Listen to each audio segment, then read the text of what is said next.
اخطر سؤال اتسالته من امبارح، ازاي تستخرج او تجدد الباسبور بتاعك والاوراق اللي انت محتاجها قبل ما تروح.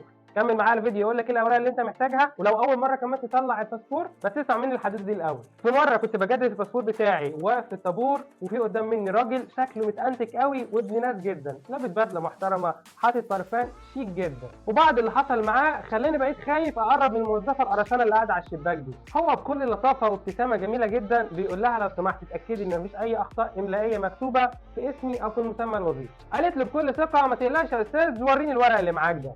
اخذت الورق وبدات تراجع كل حاجه، وبعدين قالت له بص، المسمى الوظيفي بتاعك انت كاتب مدير وشريك في الشركه، ايه سي او اللي انت كاتبها بالانجليزي ديت، ايه رايك نشيلها ونكتب مكانها مانجر؟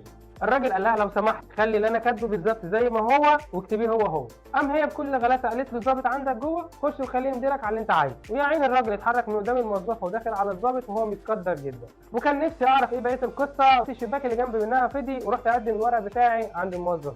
انت بقى لو رايح تقدم او تجدد باسبور محتاج ايه وانت رايح؟ البطاقه الشخصيه وصوره منها، ولو انت اصغر من 16 سنه يبقى شهاده الميلاد. لو انت بتجدد الباسبور يبقى الباسبور القديم وصوره منه كمان. 4 صور شخصيه، 4 في 6 بخلفيه بيضاء، الايميلات بتاعتك واضحه جدا فيها وما بتبتسمش. شهاده الموقف التجنيدي للولاد وصوره منها كمان. شهاده التخرج لو مش مثبوته في البطاقه، بس نصيحه لوجه الله حاول يكون في وظيفه في البطاقه وتثبت كمان في الباسبور، ده بيسهل عليك حاجات كتيره جدا في تاشيرات دول العالم كله. وطبعا قبل ده كله استماره جواز السفر بتاخدها وتملاها زيها زي البطاقه كده، بتدفع وهتعرف امتى هتستلم الباسبور بتاعك والميعاد بتاعه وانت واقف. وكمان دلوقتي بقى في خدمه جميله جدا لو انت بس هتجدد الباسبور مش لاول مره، ادخل على بوابه مصر الرقميه وقدم على تجديد الباسبور بتاعك، او كمان على موقع وزاره الداخليه.